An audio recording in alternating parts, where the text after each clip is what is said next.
that red flag on the racetrack. The 92 of Josh Bilicki. You can see something's broken in the back there, Regan. Looks like that car's dropped down. Definitely is down from something on the back there, and we'll have to look and see. There it goes, whatever broke. Yeah, it broke early on in the corner there. Is that a truck arm rear end housing? That would appear based on how that rear end is. Yep, that would be an accurate statement, Michael. Something in that area. You hate it for him because he's coming off such an unbelievable performance. Last Saturn, won twice early in the year, but they've had some speed, including last week. He got involved in a crash on a restart that caused some engine problems and didn't get the finish he deserved. There's a driver that's won on a road course. Jeremy Clements going for a ride.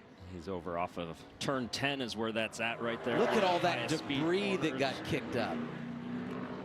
Certainly going to want to be cautious for the next guys to come through there as that debris does get out there, and that is a corner. It's so easy to hang a wheel off of that corner. We'll take a look at what took place for Jeremy right here. Ooh, just overshot the corner a little bit. He did. Was able to keep it out of the wall. Man, that's a fast turn right there also. So anytime you have an issue and you don't wind up crashing, obviously he had a thing a bit under control while he was sliding. And I'm going to tell you the worst part about that spin right there is when you're sitting backwards and you're time out. In the top 5, all those guys went faster their second time out. 51 had a problem. 21 exits the course. This is Austin Hill.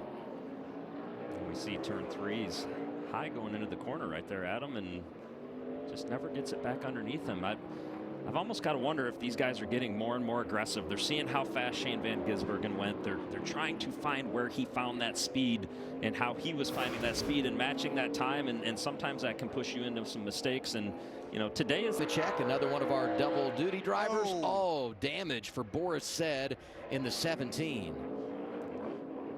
Major damage. Look at the right side. Kills, Greg.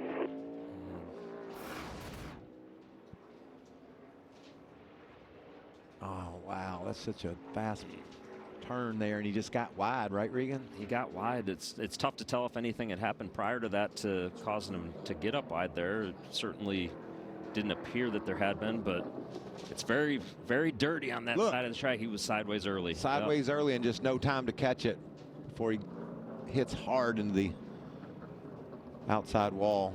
That's an unfortunate break for Boris. I know, you know, we talked about earlier how excited he was and got to see Greg Ives for quite a while yesterday, who's crew chief on that car. He was excited about it. He said, man, if I could get a win with Boris Said, that would be one of the best things ever. And they're going to have their work cut out for him. Certainly doesn't take them out of it by any means, but I would have to anticipate a backup cars in their future based on the looks of that hit. What you hate about, go ahead, Michael. I'm sorry, I don't mean to say, you can see Boris moving around inside the car, so that's good that he seems to be just fine.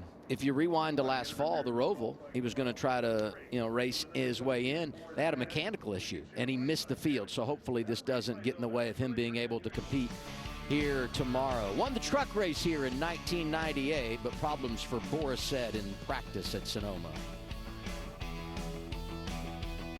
Caution out once again at Sonoma. Boris Said off track and heavy damage. Such a helpless feeling when that thing kicks sideways on you and you just hanging on after that, and unfortunately clipped that wall. And he fought it as long as he could, and you know, I just new paved racetracks, sometimes when you get out of the groove, they do tend to get slicker than other racetracks, and you know, ideally you don't get up there, but unfortunately for him, once he got up there, you just couldn't check the speed, and he tried. You could see him trying to check the speed and trying to slow it down and correct it all at the same time. So very unfortunate for all the guys on that 17 team, including Boris.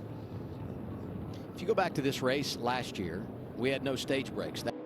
No harm, no foul there, Adam. Just a little bit of dirt kicking up on the road, and he knows where he wants to be. This one here, that got my attention. Yeah, I think it got all of us. We looked up and saw that, and you see Riley as he loses the back of the car and sitting right here. Jesse Love, that got Jesse Love's attention right there. A good save for him to get out of the way. Well, the cars are unloaded right there. You know, you see them coming over that hump, so braking is really hard when you're coming over a hill like that. Those guys did a great job avoiding Riley. And that's right there at that alternate start-finish line where you're making speed. Is Ryan Ellis says, just add me to the reel if you would please in the 43.